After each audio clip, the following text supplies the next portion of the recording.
Hello everyone, my name is Darko and I will be posting a lot of good game dev content on this channel. It's a pleasure to have you here.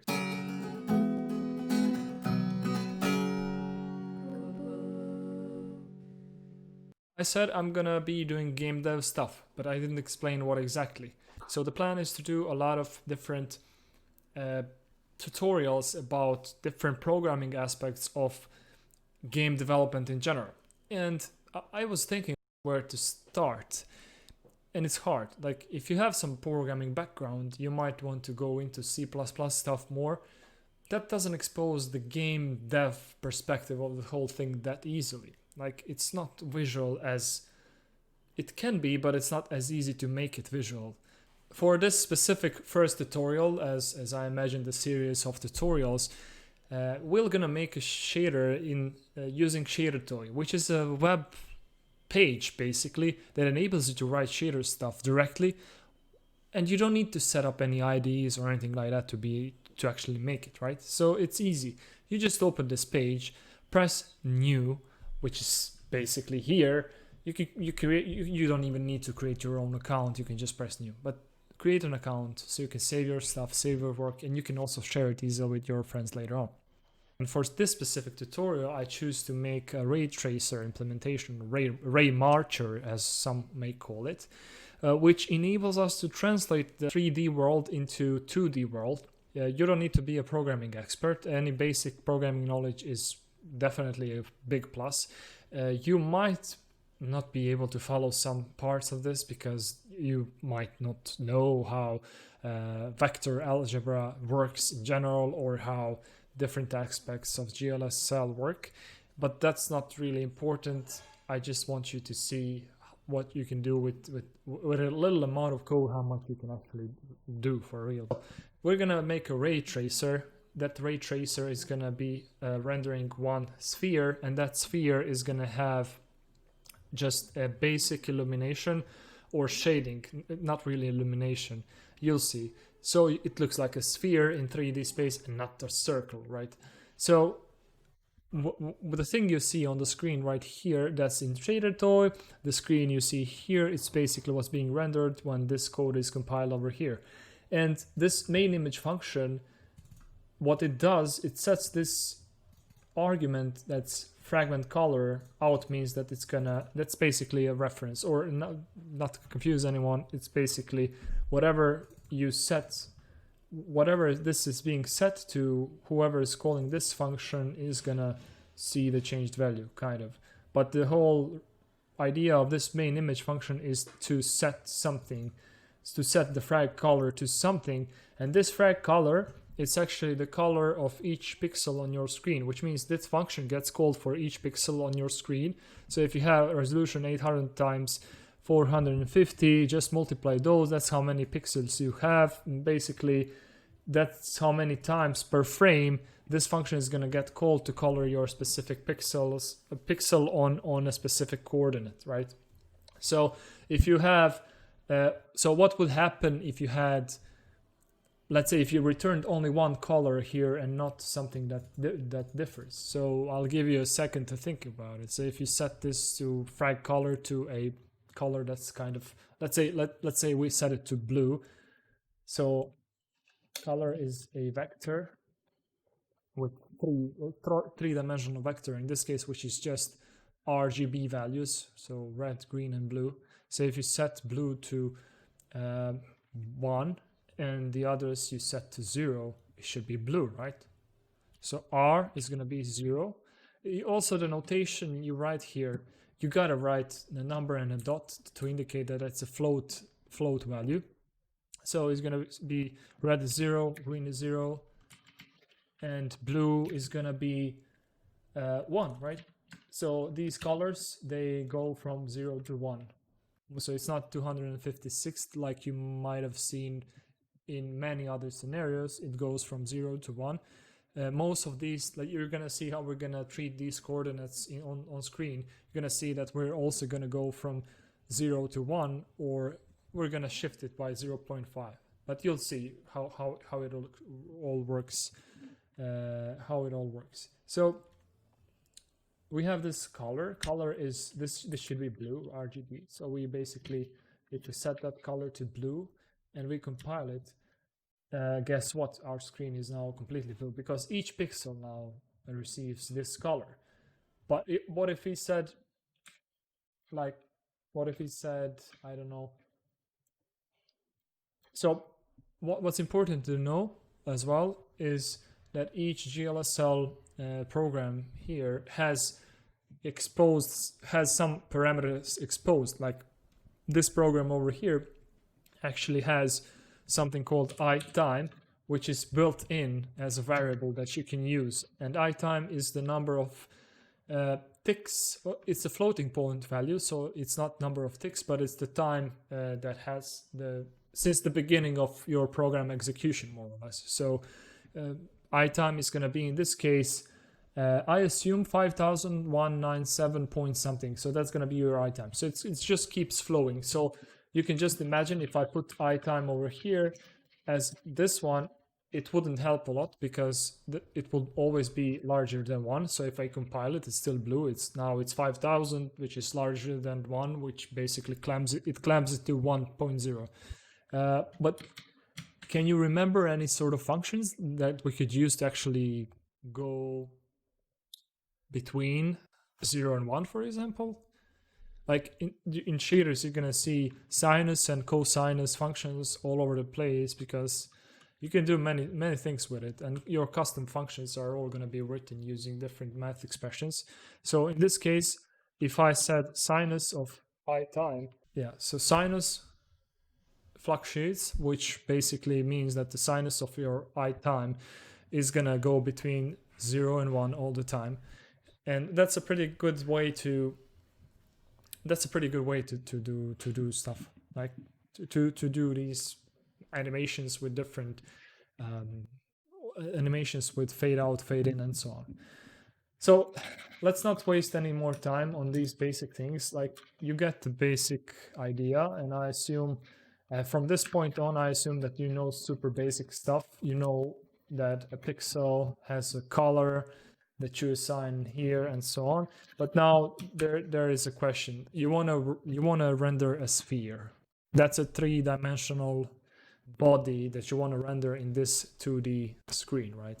So how do you go about it? Well, let's say we have a sphere, and let's say this is our eye. This is a badly drawn eye with a really bad pupil. So this is your eye, and then you're looking at this sphere. So it's basically a 3D body. I'm drawing with my mouse, bear with me.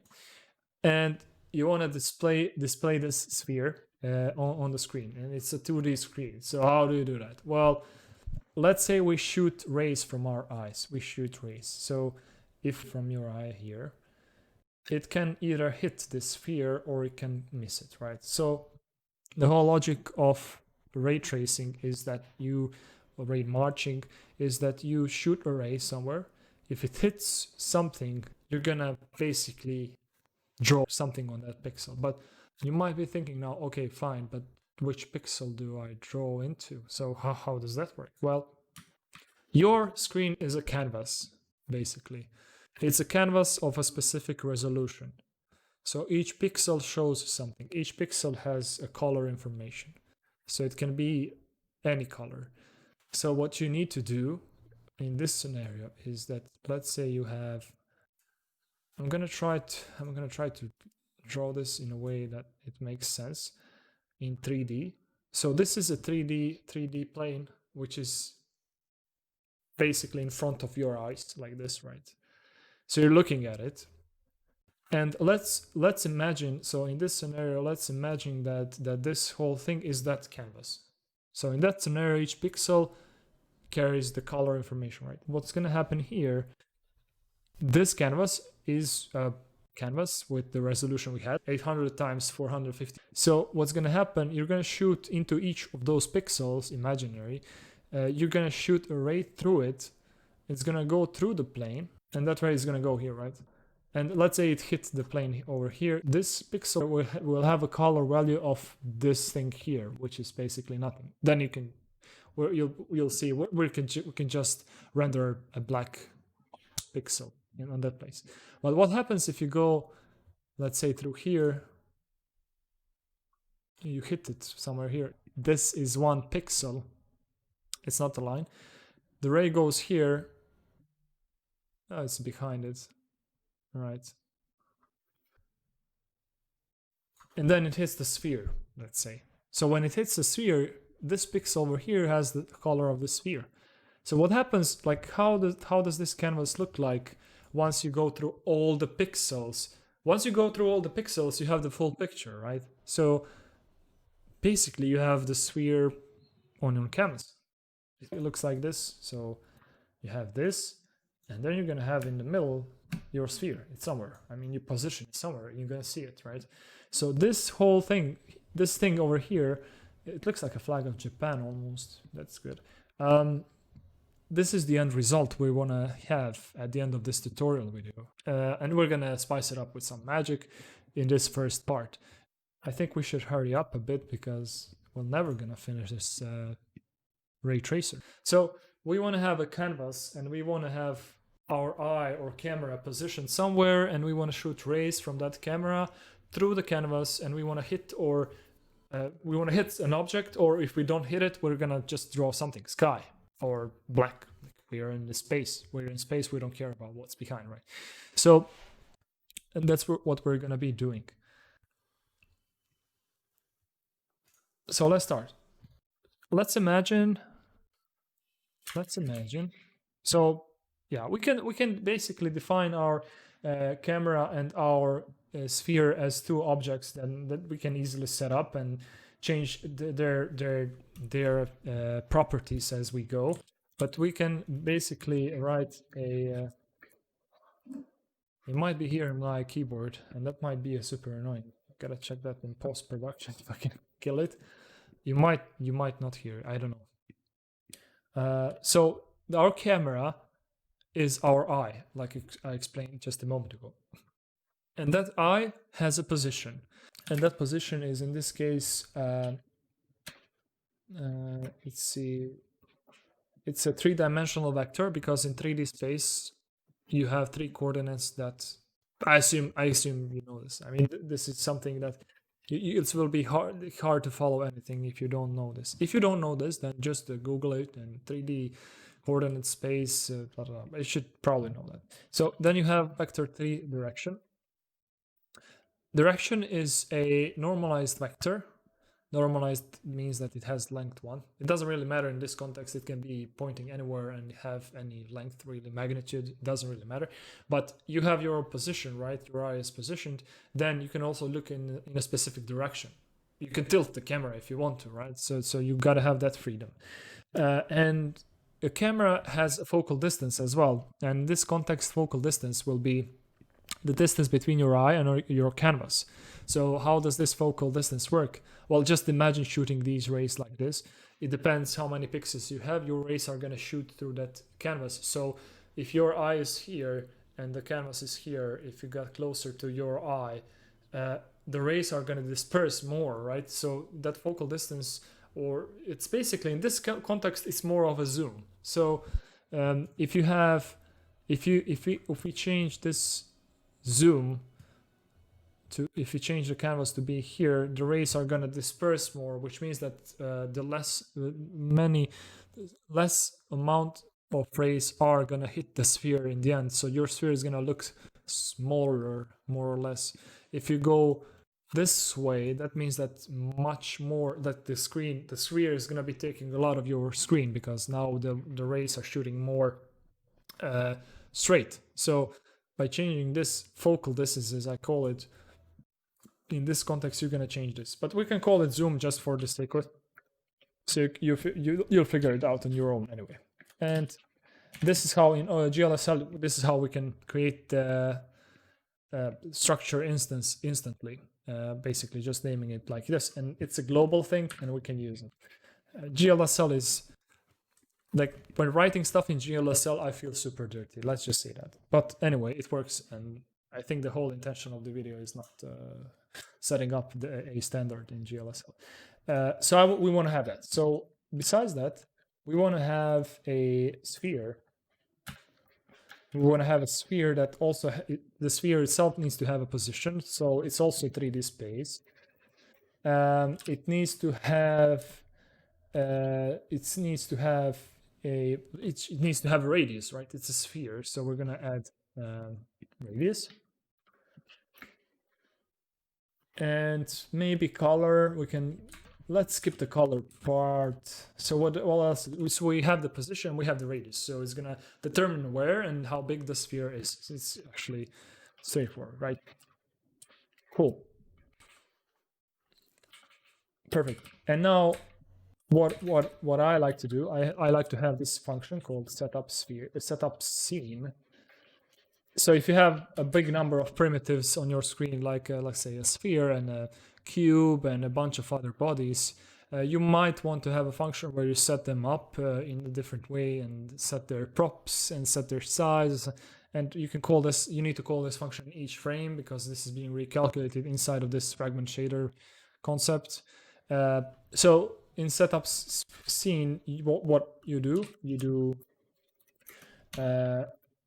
camera position equals something. We'll see. We can also do camera direction. And we can do camera. I'm missing all the keys now. Because I'm not used to looking to the side. And zoom is going to be, let's say, 1. And then we can do sphere position equals, position is also a 3-dimensional vector, and we can do sphere radius equals, let's say 0.3. I don't know. We'll see how big the things are going to be on our scene and how different sizes are going to be scaled up and down. We'll see where we're going to position our camera as well. So in 3-dimensional coordinate system, you have 3 axes. So you have x, y, and z. X, that's this one, right? So it's the x and y. I don't know how you see it actually here. I don't know if the images mirror, but basically you have y, you have x, and then z is the third dimension that you're adding. And in this concept, z can be plus or minus depending on if it's in one direction or another, or one side of another of the coordinate system. And that's where there are 2 paradigms. One paradigm is that you can that z is positive on the side of coordinate system where of the 3-dimensional system where that's away from you. So as the more it gets away from you, it gets more positive.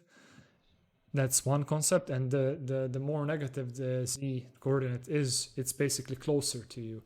That's one concept. The other concept is the opposite. That means that if you go further away from yourself, if you're looking at the system and z is going to your screen, that means the further away you get from your screen or from your eyes is going to be more negative, or it's going to be lesser than it would be if it was closer, right? So we're going to take this other approach. So if the center is 0, right, then if you go further away from your eye or your standpoint, it will become more negative. So I said, if you go this way, which is towards yourself, it should get more positive. So if your camera is here, let's say we place it on this axis, let's say we place the camera over here, that means that the coordinates are going to be x0, y0, and z will be 3.5 here, let's say, right? And the direction should go towards the center. Now, okay, we want to look to that direction right now. We can look anywhere, but in this example, if you want to have the sphere somewhere in the middle, here in the middle, we want to look that direction. And directional vector is just basically, it has x and y components set to 0, and then it has the z component set to a number or to a direction. In this case, if we are on 3.5 here and this is 0, we should be pointing to minus -1, because the direction of -1 on z coordinate would be this. So that's 0, 0, -1. So it's 0, 0, -1 directional vector, which means that it's 0 on y, 0 on x, and it points towards the screen, towards negative z. So we said 0, 0, -1. Cool. Zoom is 1. Sphere position, we want to place it in the center. Let's go with the center. Cool. So I think this is pretty much the basic setup we need. Then on each main image call, we want to do setup scene. It's going to call this. Let's try to compile it. Compile, that's good. Cool. So now the scene is set up. And it's day 2 of recording, as you can see. And we stopped, where did we stop? We stopped here. So we said that we need to ray trace to the sphere to be able to see it. And we need to have a basic function we're gonna use for it. So let's make it a void for now and call it ray trace.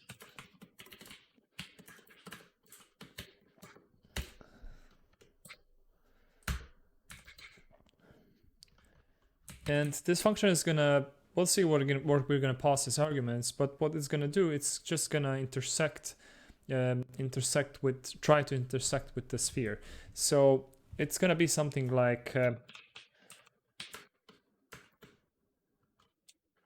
we're gonna be calling this intersect function, and we're gonna say if it's intersecting, it's gonna return one color.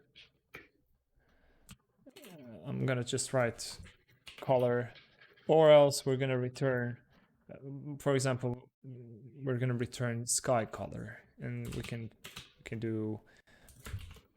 do a black one here for now.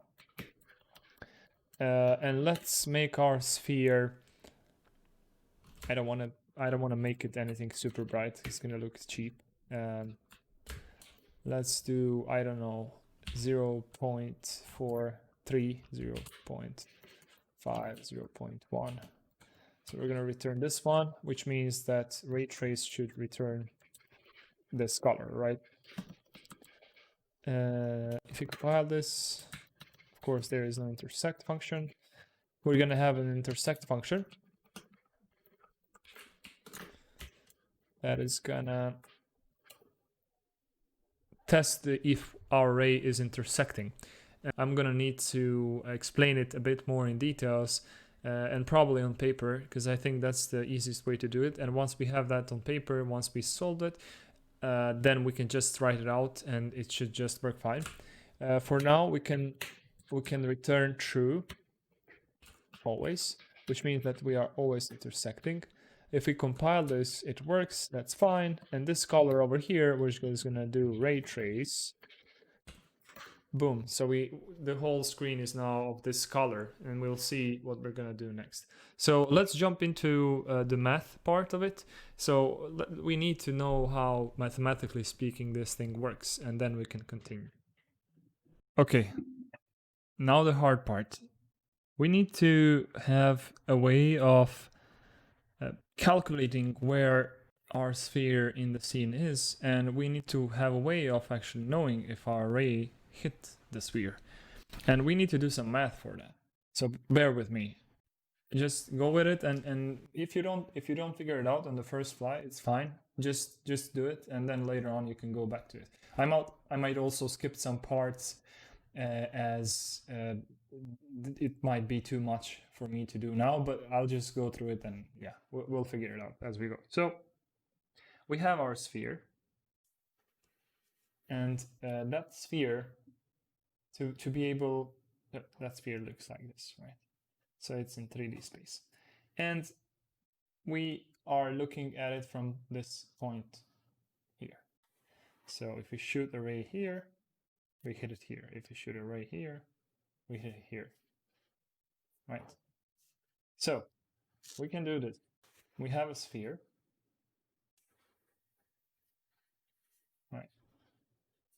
Then we have our eye. We can say that we shoot a ray here,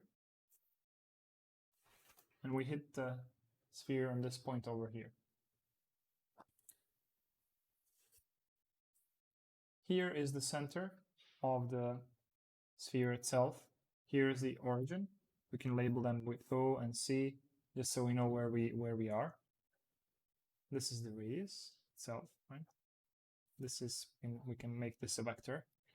The direction we're looking at is this one. Its length or magnitude is 1, directional vector. And we have this thing that we can label L, which is the distance, or basically the distance between O and C, the origin and the center of the sphere. We're going to label it L just for this purpose. P is the point where we hit the sphere. So, and let's say that if we extend this ray, we hit the sphere again, and then we go out. And this other point is P. Quote.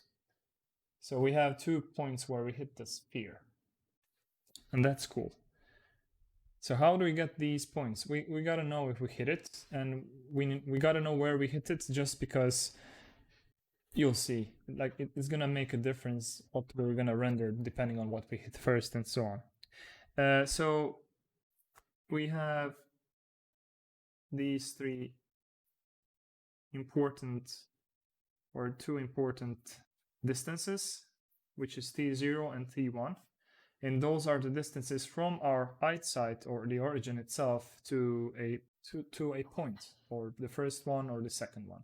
It doesn't really matter. And how do we solve this? How do we find these guys? So we got to find these to be able to do something. So the ray itself, or the point, this point, can be identified as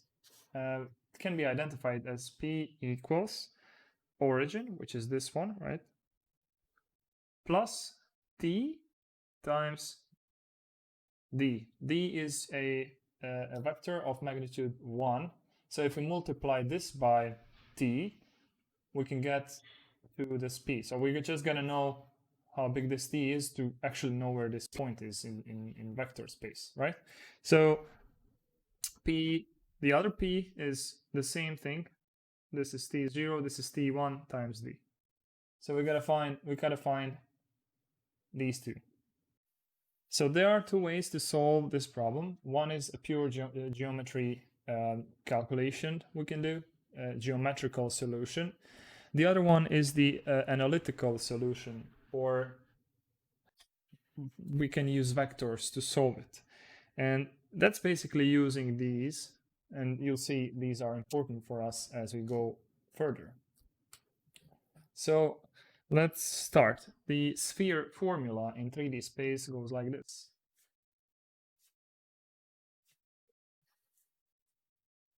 So this is the x coordinate, y coordinate, z coordinate, and this is the radius.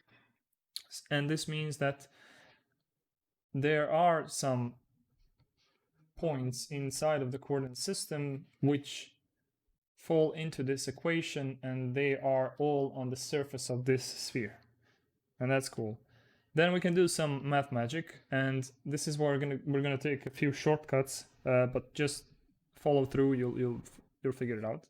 We can call this p squared, and kind of sub all of this with p squared, and say p squared equals r squared, and then we can say p squared minus r squared equals 0. So we have this basic equation over here. Let's see if we want to. So this is assuming, so we can sub this and do this, and possibly then sub p with this over here directly. But what we want to do, we don't want to place it. If we want to place this point somewhere not in origin, we also need to have a constant in this equation that we need to add. And what we're going to sub this one with p minus c squared minus r squared equals 0. And then we're gonna say, well, P is this one, right? So we can substitute this P with this this over here. Oh, you don't see it. So this over here. And what when we do that, I'll actually move here. Maybe it's easier. So we're gonna say, subbing this one, it's basically origin plus TD minus C squared minus R squared equals 0. And then how do we solve these? We can sub this with X. And then we can say origin plus X squared minus R squared equals 0. And then when we do this, we just solve it, right? 2x plus x squared minus r squared equals 0. And then we need to unwrap the x to be able to proceed with the solution. So what we're going to do, we're going to say, let's bring the x back, which was this one, td minus c. We can do, let's do this, o squared plus 2o td minus c plus td minus c squared minus r squared equals 0. I don't have enough space, but yeah. And so let's rewrite this so we have better overview. td minus c plus td minus c squared minus r squared equals 0. Let's do stuff. So we can do this, trying to figure out what to do. td minus 2oc. Also, variable names are a bit problematic here, but it's good enough for this scenario, I suppose. We can do this, t squared d squared, just so it's obvious. 2td c plus c squared minus r squared equals 0. Okay, so now we're going to try to solve this equation to get the expression that will enable us to get the t value. So we need to bring this form into a quadratic function form, which means that we're going to bring this member to the beginning, and then all of the ones that have t next to them are going to be second in place, and then the rest of it is going to be at the end, and you'll see what happens then. So we're going to move this one here. Then we have this one and this one that contain t. So it's 2OTV minus 2PVC. So I like to do this when I do this. And then we have this, and this. So we have this one O squared plus minus 2OC plus C squared minus R squared equals 0, more or less. And now we'll do more things, tidy it up, so it's more obvious what's happening.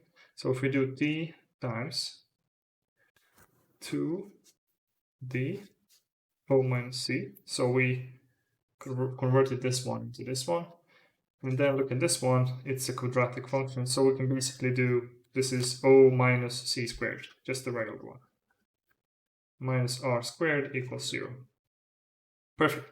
So the thing you see here now is also a quadratic function, but it's not that easy to extract parameters from it, and finding solutions for them is not super straightforward, but there's a really nice formula that you probably all learned in high school or even in elementary, I don't remember, is that t, in this case it's t, equals minus b plus minus square root from b squared, yes, minus 4ac, and down here we got 2a, and that's the formula. So this will gonna get us the solution for the distance from our eye until the point we hit on the sphere, or it's gonna give us nothing if there is no point. This thing over here is called discriminant, and we label it with delta, and it's basically b squared minus 4ac, and depending on what this thing is, we can have either one solution, two solutions, or zero solutions. So if this thing is larger than 0, we have, or actually, yeah, if it's larger than 0, we have two solutions. If it equals 0, we have only one solution. If it's less than 0, we have zero solutions. And if you think about how this works with sphere and ray, two solutions would be this scenario where you have a ray and then a sphere, and then you have 2 points where you hit it, so you have two distances. Makes sense. Then you have this one where you kind of just touch the sphere. That's the other thing. And this third thing is basically your sphere is here and your ray is somewhere here, and it doesn't hit the sphere. So we're gonna, from this formula, we can extract these a, b, and c depending on where they lie in the equation. So this is a, this is b, and this is c, and I'm just gonna write it down. So a is d squared, as can be seen from the first equation. B is 2d o minus c, because of this one. And c equals, let's see, c is minus c squared minus r squared. And we have these three guys. When we do the math with them, they should give us all the numbers we need to actually get these. And once we get these, we can return to that primary function, or yeah, exactly, primary expression that we had for a point, which was the origin plus d times d. Origin we know, direction we also know. And t is what we're going to get here. We're going to get 1 or 2 t's, and then we're going to do some math there as well. But basically, this is a ray sphere intersection for dummies, more or less. It's mostly high school math or even elementary school math. So once you get into it, you'll realize that it's not that hard to make it work. So let's dive into code now. I'm going to display an equation up here, and we're going to try to map that equation to code. And once we solve that and the code is written, that means that we're gonna see a sphere in our scene. So let's start doing that. First things first, our camera has a general direction where it's pointing towards, but the direction we're aiming, we have in this function, inside of these a, b, and c parameters, that direction is not the basic camera direction. That's the direction where we're looking at when we're looking to a specific pixel. So to be able to, we got to have a specific direction for each pixel. We're currently calculating color 4, which means that our direction is actually, let's do it here. It's actually the vector that stretches from our eye to that pixel on that canvas. If you remember the eye and the canvas, that's the direction. So we're going to take the pixel coordinate inside of this canvas, which is this UV coordinate, which is not normalized yet as we want it to be, but we'll figure that thing out later. That direction is basically UV, which is going to be x and y coordinates of our canvas minus our eye, or position of the camera dot position. This is not going to compile, and it's not going to compile because UV is a two-dimensional vector and canvas itself is just a 2D canvas. So what's the position of that canvas? So we said that the camera has a zoom, right? And that canvas moves as the zoom moves, which means that the third or z coordinate of this canvas is going to be that zoom. So what we can do here, we can do vector 3, do this, and then this is going to take UV x and y coordinates, and then the z coordinate is going to be, did we call it zoom? We called it zoom. If we compile this, now it works. So we have the direction. This is the direction we need to have. And we're going to pass that direction here.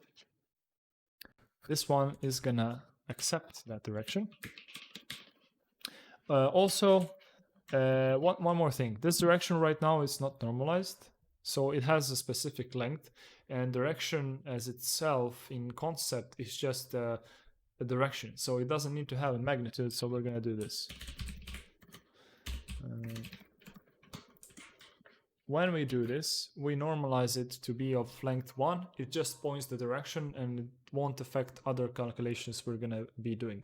So we pause the direction here, then we're gonna send this direction here as well. We need to know for intersection purposes what's happening. This guy is gonna accept it. Compiling fine, cool. So we have the direction. Now we gotta find these 3 arguments that we mentioned for the quadratic function. And I'm gonna write them on screen so you can follow. But basically we have float a that we gotta solve. Float a equals, we said a equals d squared. When we're multiplying vectors, we are doing a so-called dot product. And there is a built-in GLSL function that you can use for that, and it's called a dot. So you can do this. I don't want to spoil it, but this dot product of 2 directions that are of length 1 is going to be 1. So a, in theory, is going to be 1 in this case, and it won't affect the calculation at all. But I'm going to I'm going to leave it because it brings values so you can map it more easily to the quadratic function. Now we have float b, and b was, let me see, 2 times d times O minus C in parentheses. So we have 2 times D, and D is the direction, right? Times O minus C. And what is O minus C? O is the origin, C is the center of the sphere. So let's calculate that first and then just use that. O minus C, it's going to be a vector, right? So it's the vector that spreads from Ri to the center. It's going to be vector 3. We'll call it L, like we did in that picture. And its sphere position minus camera position. And then we're going to... So it was O minus C. So 2 times direction times L. We said if we're multiplying vectors and not scalars, we use dot product. Then we do this. Direction time L, and L is O minus C. Then we have float C. Float C was the constant part of the equation, and it was O minus C squared in parentheses minus R squared, which O minus C we know it's L, so we can write dot product of L and L. It's OC squared times radius to the power 2 squared. And now we have all the arguments. Now we gotta solve the quadratic function. So we gotta write a new function that's gonna solve this for us.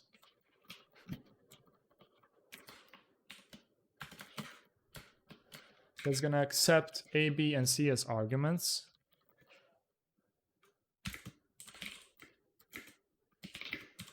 Right?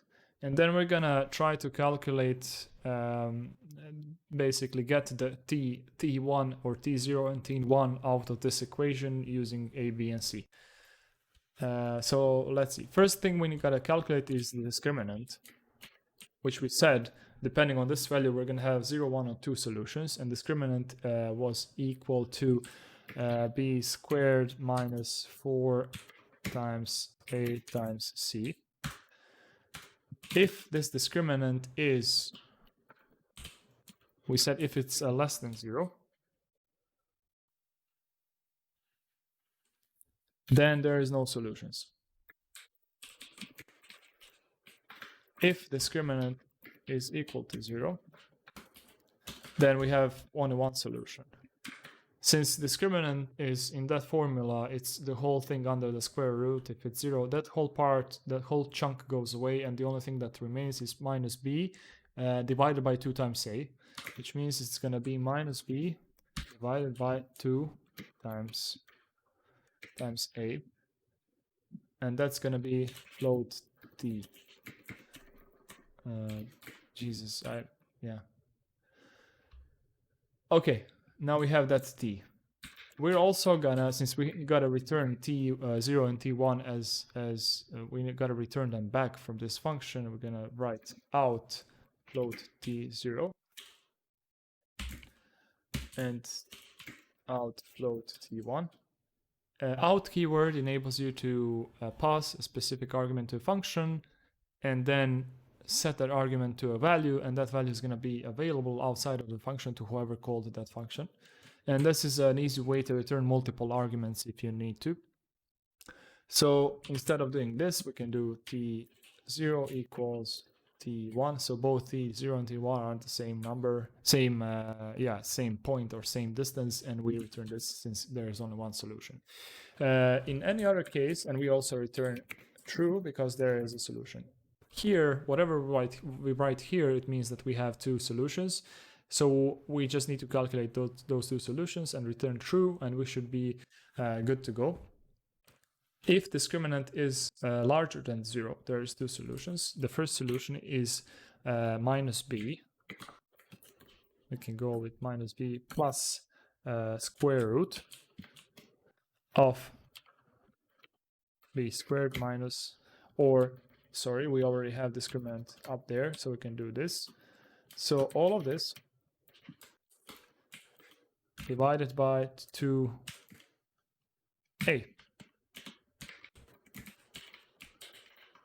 And that's the solution, the first one. The second one is basically the same thing with minus, since we have plus and minus. And we return true.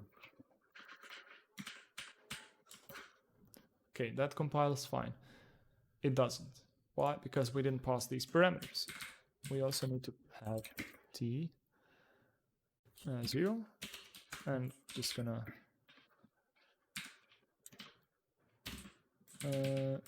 solve quadratic a, b, c, t1, t0, t1. So when we compile that, it works fine. So we're gonna say, oh, if you can solve this quadratic equation, then we're good to go. If not, then we are not okay. We don't see the sphere with this way. Okay. So this thing now we should be seeing a sphere, and I don't see it. So we're gonna try to figure out what's wrong. Our sphere is positioned at 0, radius is 0.3. We can just reduce it a bit. We position our camera a bit behind. Zoom is maybe too big. Do this. We're setting up the sphere correctly. The radius is fine. Zoom direction is fine. Direction is we're pointing towards the sphere. We can make the sphere. We can just push it a bit back. Cool. And we're still getting this result. So why is that so? This was one of those moments. I figured out what's wrong, and it's basic, and it's stupid, and it's basic. But I'm gonna give you, if you want to try it out on your own, try it out. I'm gonna give you a hint. There's two mistakes inside of intersect function, and they are not that obvious, really. Try it, give it a go. If you find them, then congrats, good job. That means that you learned a lot.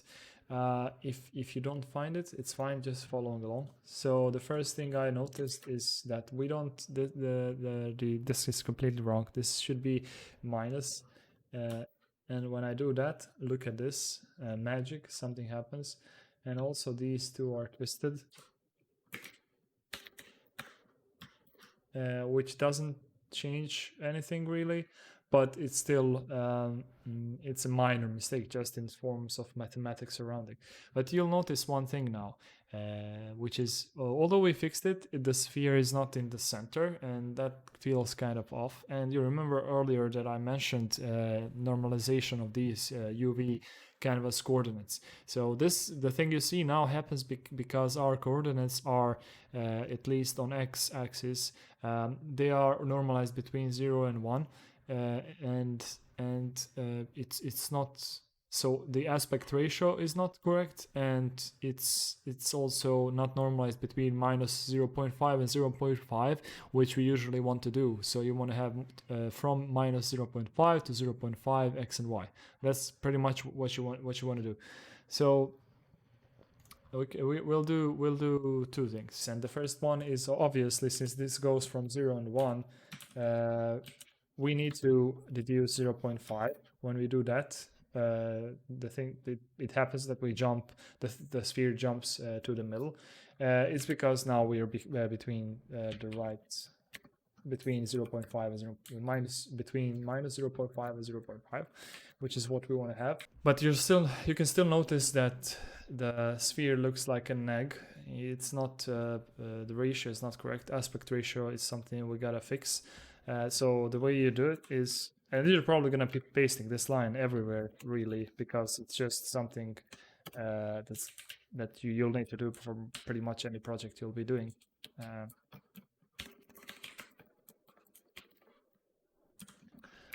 So you gotta know the ratio between your x and y coordinates, and that's your aspect ratio, the thing you see in parentheses, and then you multiply your x with it. I wrote it like this because just to be more clear, but you can write it like this, which means uvx is uvx times this aspect ratio. Boom, if I do this, we get a nice little round shape finally, and this looks like a circle. It doesn't look like a sphere, it just looks like a plain circle. So now the thing that comes into play to be able to illuminate it or shade it so it looks like a sphere, we're gonna do a little hack for this first tutorial because it's already way too long. But we'll do a custom easy shading of this thing so it looks like a sphere, and then in the next parts we're gonna be dealing with reflections, shadows. We'll add some movement as well, and we'll also add textures at some point. But this is the first step towards it. So if you manage to get to this point, I congratulate you. It's a really nice achievement. You already know how basic race tracer works, and that's a good thing. So we want to add custom. We want to add custom shading on this one. I already talked about when I drew the sphere thing. I already talked about normals, right? So if you want to have shading, your rays that are shooting towards the sphere, they cannot return the same color every time they hit the sphere. They need to return a different color based on where they hit. So usually when you have lightning, you're gonna have a source of light, your sphere, and then that light will shoot towards the sphere in a certain angle, and then depending on the angle and where you're at, you're gonna see it in a different way, more or less. So if you have a sphere that's somewhere here, and then you have a source of light that's over here, or let's draw it as we did it before on this side. So if we have it here and our eye, and I'm not gonna draw the eye, or actually let's draw the eye again. Just go with it. Eye is here, then this light won't have much effect. It's gonna illuminate this part of the sphere, but it's not gonna be as obvious. If it's here, what's gonna happen? You're gonna have a ray. We're gonna shoot a ray from our eyes, and then we're gonna bounce it from this and hit the light and so on. So we're not gonna do it right now. Let's forget about the light. We're gonna create our own light depending on where we are. So if we're looking directly towards the sphere, we want that part that's basically in front of us, or we are shooting at the sphere in the right angle. We're gonna make that part of the sphere the brightest. So if we're shooting like this, it's gonna be bright. If this point where we shoot here, it should be darker. Why? Because we have the center is somewhere over here, right? Let's take this one, somewhere over here, and we're gonna calculate it this way. We're gonna shoot a ray, or we're gonna make a vector from this center thing towards here, and that vector, or the angle between this vector and this vector we're shooting our ray towards, is gonna determine how bright this point is. So if if you have a ray that shoots in an angle that's a bit bit less than, it's a bit smaller than this one, so it looks like this. The normal from the surface, or the vector that goes like this, its extension will go like this. So this angle is of course much smaller than this one, and it's gonna look brighter. So the smaller the angle, we're gonna make it brighter. So let's do that. That should be super straightforward. So let's remove this one and do some magic. We know where we hit the sphere. We have the T. We said P equals O plus TD. So we have, if we have T, we have P, we have the point where we hit it. So when we do this intersection here, we already know that T is a first things first, we gotta know which T is smaller, because that's the one we hit. So we're gonna say if T, I'm gonna float T, that's gonna be the one we're gonna use. If T1 is smaller than T2, for some reason, we're gonna say T equals T1. And this one is gonna be T0. Okay, and now our T is the distance, which means that our point we hit is the origin, plus we said T times direction. Guess what? This, you just write this and it should be fine. We compile it and compile fine. So this is the point we hit. We're gonna name it point hit. Point hit is the point on the sphere surface right now.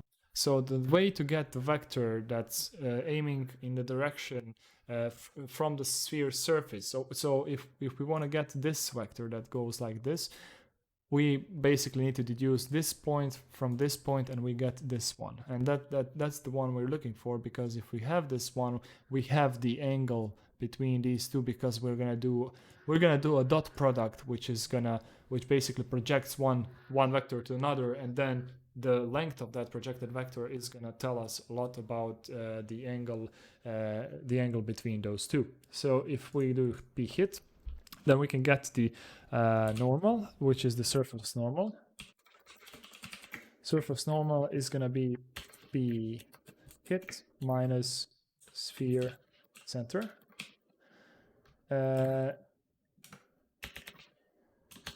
Sphere position. And then what we're gonna do, we have the surface normal. We're gonna try to make a dot product between our incoming ray, or that's actually our direction, and the surface normal, and that's gonna be a number. So we're gonna do some hocus pocus here. Float reflection, or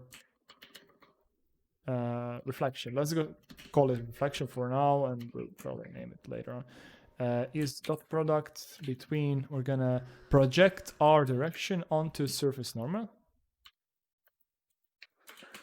Also, since it's a normal, by definition, it needs to be normalized, or magnitude 1. We're gonna do that. And if we do a dot product of direction and surface normal, we should get a number. And this is, of course, direction. That number is gonna now cause some changes to our color. So we want to make it brighter, or we want to make it darker. So what I'm gonna do, the sect is gonna return, it's gonna return a boolean, but we're gonna return a color here, or we can return a reflection, let's say a reflection factor. And then this one can do this, and then here we can do this.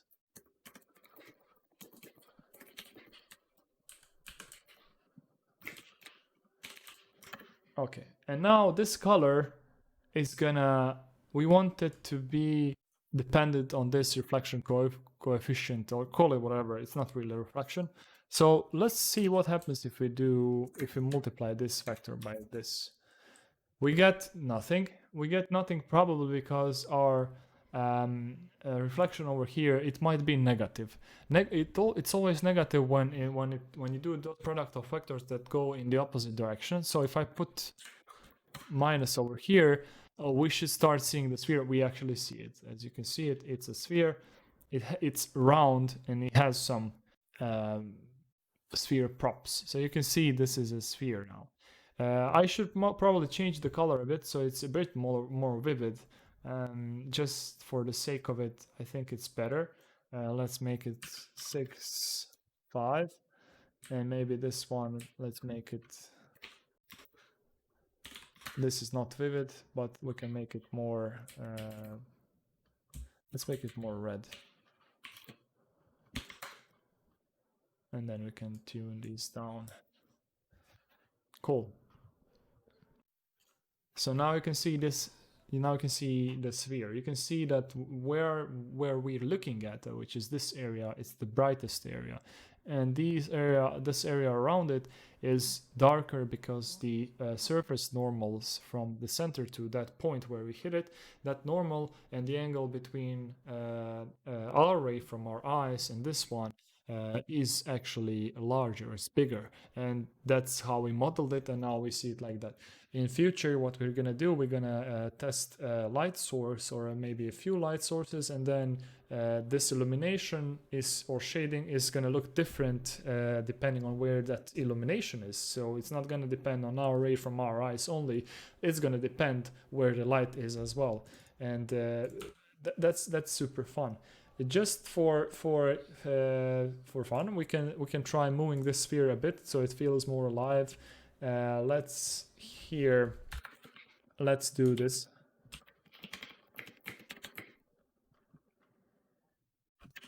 Let's move it on this coordinate so it jumps up and down.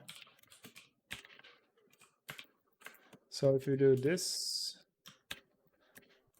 what's wrong with my typing? It should go up and down, and of course it's gonna go between -1 and 1. So if we want to decrease that or do something with it, we can divide it by, I don't know, 2. Now it's gonna go much lower, or we can just do this. It's gonna go like this. If we want to make it faster, then we can multiply this one. It goes faster. Let's make it faster. Don't make it crazy. And then what you can do with shaders, and usually do, then you do stuff like this just for fun until it looks nice. So now it doesn't go linearly, it does stuff, and then you can open up a custom function viewer and plot a graph of the movement you want to see, and then you can see that movement manifesting live, which is pretty damn crazy. Like yeah, but yeah, I think this is pretty much it for this tutorial. I spent a lot of time recording it, and the thing we have here in the end is super basic, but I think that I at least managed to explain the basics. If you have any comments, if you have any questions, shoot them up down there. Feel free, I'll answer. And I really hope you enjoyed it. And I'm gonna continue recording these series, and next tutorials are gonna be much shorter, much more comprehensive. I'm gonna cut it a bit more, and it's gonna be more. I'm gonna be assuming that you already know these kinds of things, so we can deal with more fun things. And we'll see where this goes. After I do this ray tracing thing, we can jump into some other forms of shading. We can do cool shaders and cool effects later on. But good job. Thanks for following through this. Definitely don't forget to press subscribe if you want to follow. I'm going to be posting this content every now and then, and depending on how good response I get, I might be uploading more. I might be uploading more videos. If not, then fine, I'll just keep doing it for fun as it is right now. So enjoy your day, and thanks for following.